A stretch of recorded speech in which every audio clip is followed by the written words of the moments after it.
¿Cómo está la derecha?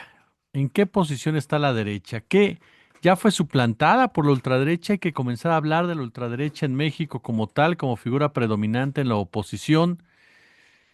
¿En dónde ubicamos a un Salinas Pliego, a un Verástegui? ¿En dónde ubicamos a un Santiago Krill o a un Marco Cortés, a un Jorge Romero?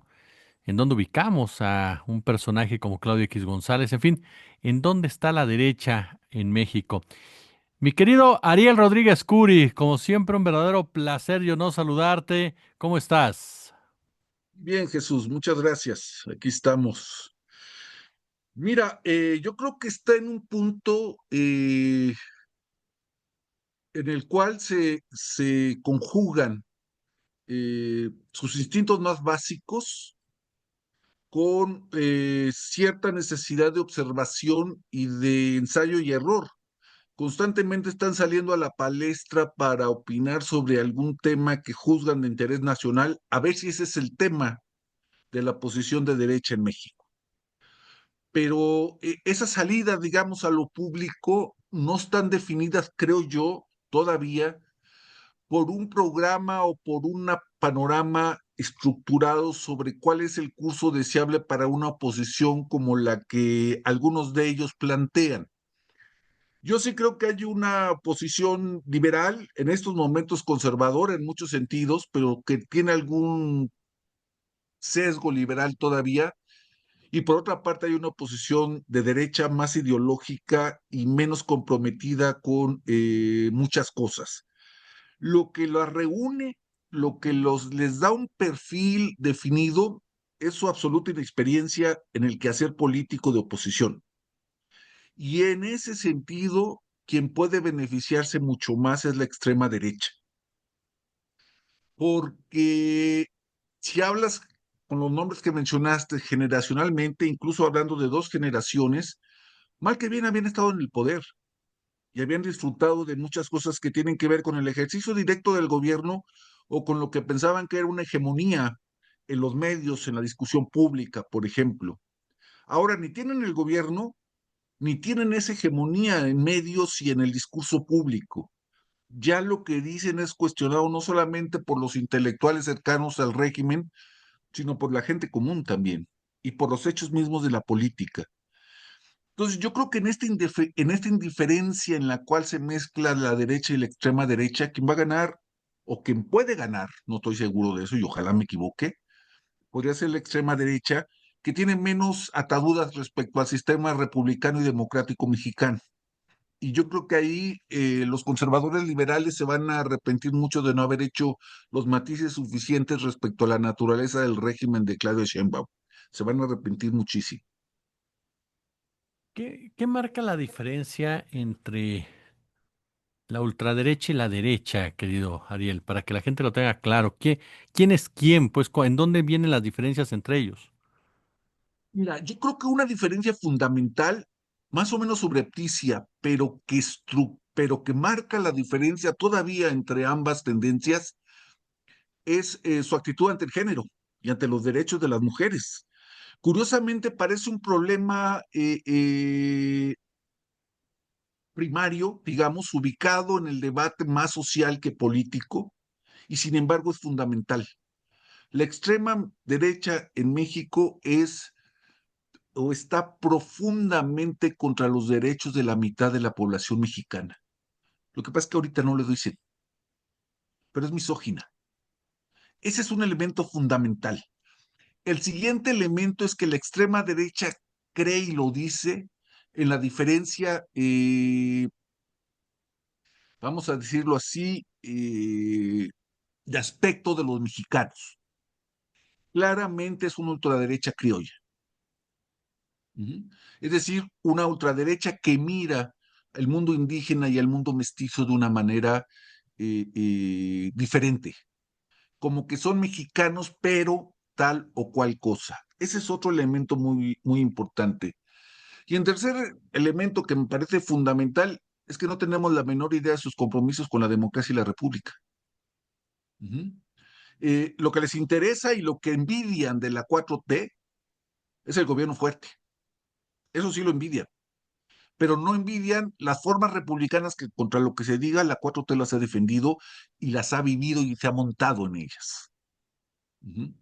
Esa es una diferencia fundamental. Lo que pasa es que en la desesperación de los moderados de la derecha o de la oposición liberal, eh, que yo la veo bastante confundida en estos momentos, bien podrían perder esta perspectiva y empezar a conceder por el lado de los extremismos, de los extremismos, digamos, ideológicos, fenotípicos de la extrema derecha, ¿no?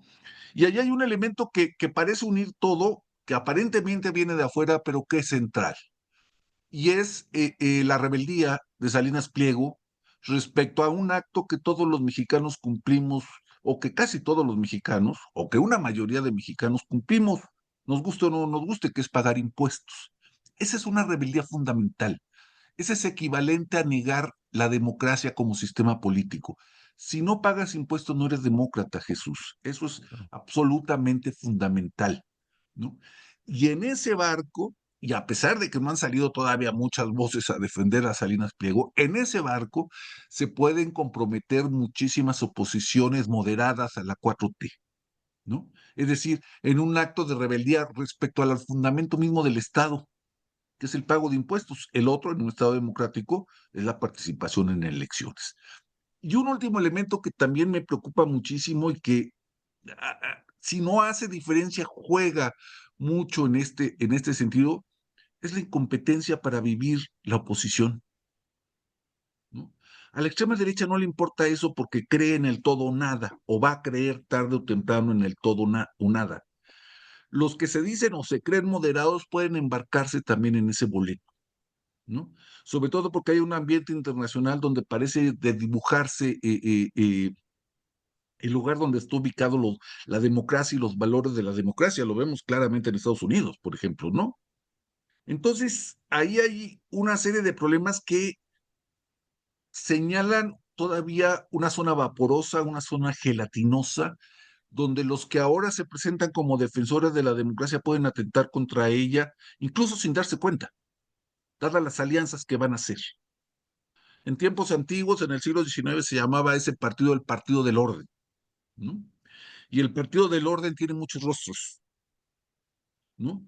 Y a veces el Partido del Orden es el partido más extremista en todo el escenario político, ¿no? Si siguen creciendo figuras cercanas a un nacionalcatolicismo, por ejemplo, o cercanas a la rebeldía que representa Salinas Pliego para pagar impuestos, se está dinamitando no solamente la democracia, sino incluso la misma idea de república que caracteriza el proceso histórico mexicano, Jesús.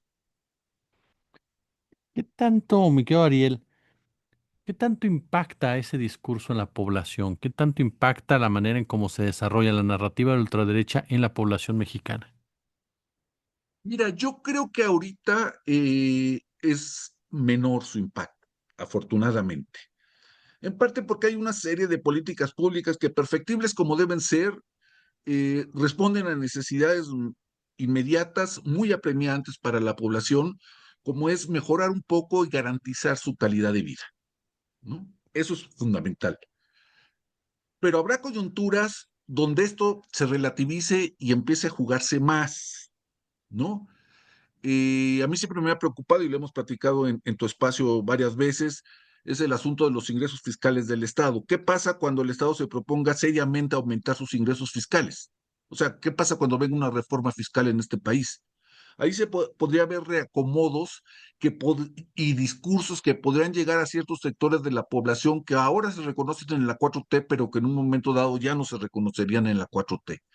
El otro elemento es el manejo que hace la posición de la violencia, que no inventó la 4T, que ahí estaba, pero que angustia a muchos sectores de la población. Y aquí es más bien la división podría ser geográfica, no solamente social, ¿no? Hay lugares que están más angustiados por la violencia criminal que otros. Y eso podría realinear a ciertos sectores de la población con el discurso extremista, digamos. Sin embargo, a mediano plazo yo lo que veo es que hay un proceso de consolidación del discurso, digamos, justiciero, reformista de la 4T, y no veo peligros inmediatos, ¿no?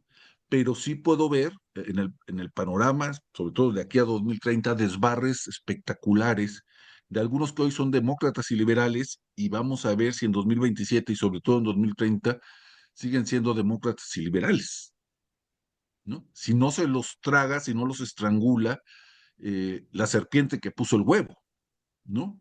Entonces, ahí hay muchos elementos que debemos observar.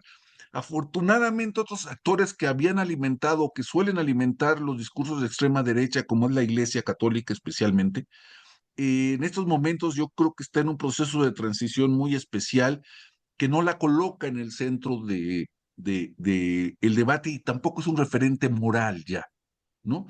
Las televisoras que no necesariamente estaban en esa tónica, pero que a veces se pueden acercar, como el caso de Salinas Pliego, etcétera, también han perdido mucho de su influencia anterior, ¿no? Es decir, hoy día programas como el tuyo tienen un impacto mucho mayor que algunos programas televisivos, me parece a mí. Gracias. Entonces, vamos, han cambiado la situación comunicacional que es muy importante, etcétera. Además, hay un elemento que yo creo que el gobierno ha utilizado bien y deberá seguir utilizando, y es este fantasma de no solamente de la incompetencia, sino de lo difícil que es prever lo que va a hacer el gobierno de Estados Unidos respecto al mundo y en especial respecto a México, ¿no? Lo cual le permite al gobierno, al Estado mexicano, conformar un discurso fundado en valores nacionales y fundado dentro de esos valores nacionales en el respeto a la democracia y la república. Me parece que eso es fundamental como un juego de contraste que delimita bastante bien los términos. La extrema derecha ya no tiene el apoyo de Washington en estos momentos, por ejemplo.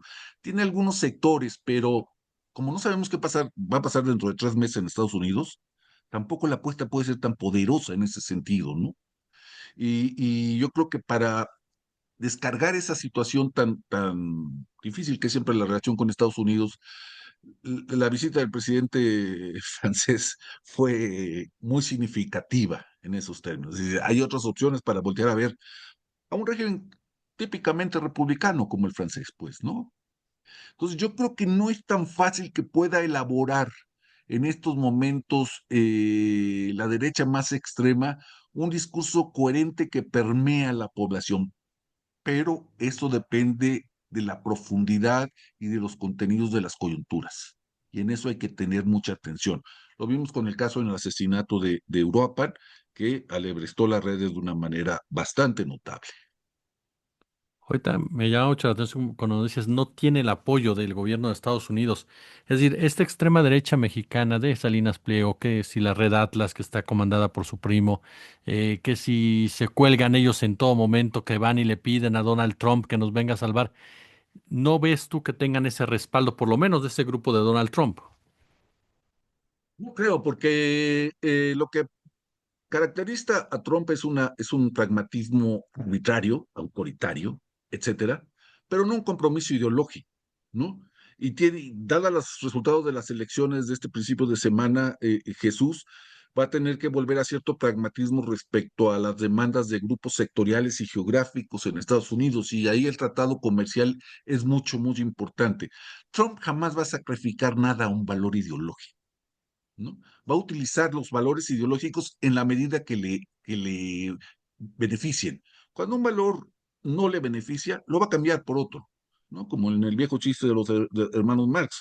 Entonces, eh, eh, eh, eh, eh, la lectura que puede hacer la extrema derecha del apoyo en Estados Unidos siempre va a ser de un mes para otro, de una semana para otra. No creo que haya un plan estratégico sostenible. Lo podrían haber hecho, pero sustentable en el tiempo es mucho más difícil. ¿Tú ves riesgo, si no es que ya se da, que la derecha o ultraderecha se filtra a Morena? O sea, y de repente se ponga también el guinda y empieza a operar de cierta manera. Sí, sí, me parece que eso es más probable incluso que un plan desde afuera de la 4T, pues, ¿no?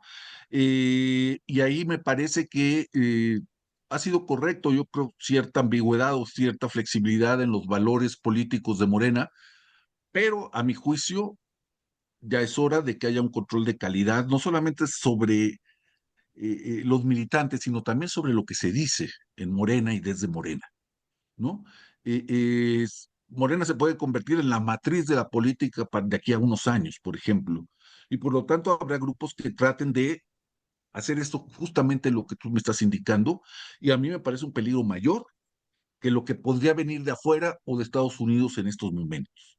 El otro peligro que yo veo es que la oposición moderada, que trata de mantenerse, espero yo, dentro de los cauces republicanos, democráticos, pierda la cabeza y se alía a la extrema derecha. Esos son los dos peligros. Pero esto que tú señalas, a mí me preocupa más. ¿Qué hacer por De hecho, ya parte hay de casos. Sí,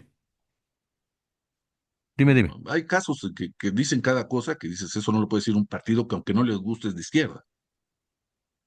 Claro. Oye, y en ese marco, por ejemplo, que yo, Ariel, ahorita ya lo de mi parte lo decías, Morena tiene que llevar a cabo un control de calidad. ¿Y qué tarea le toca a Morena para impedir que la ultraderecha pueda permear ese discurso, para que se pueda presentar un Milei, por ejemplo, alguien de esa naturaleza, Un Bukele, o un Bukele? ¿m? Sí, que fue cercano al farabundo, Martín, ¿no? Eh, Me parece que tiene que ser doctrina, ¿no? Es perfectamente válido una doctrina política que no hay que confundirla ni con un pensamiento rígido, inflexible en el tiempo, etcétera. Pero sí ciertos valores y ciertas prácticas deben quedar incluidos de manera muy afirmativa dentro de una organización política. Y en ese sentido hay que estar dispuesto incluso a perder algunas cosas con tal de que esa flexibilidad no se lleve al grado del cinismo, ¿no? Entonces, me parece que hay que construir un pensamiento político de la 4T en forma, no a partir de recetas, sino a partir de ideas, no a partir de la coyuntura misma, sino de un panorama de país, y yo diría, como estamos en estos momentos, hasta un panorama geoestratégico. O sea, Morena debe empezar a imaginar qué papel va a jugar México en la nueva circunstancia internacional, que ha sufrido un estremecimiento en los últimos años extraordinario. Estados Unidos puede ser tan poderoso o menos poderoso que lo que queramos, pero Estados Unidos ya no es el mismo que hace 15 años. Europa no es la misma que hace 5 años, ¿no? Lo que pasó en Gaza estremeció absolutamente el mundo, las organizaciones internacionales, los sistemas de seguridad internacionales. Eso ya no existe y va a haber que rehacerlo.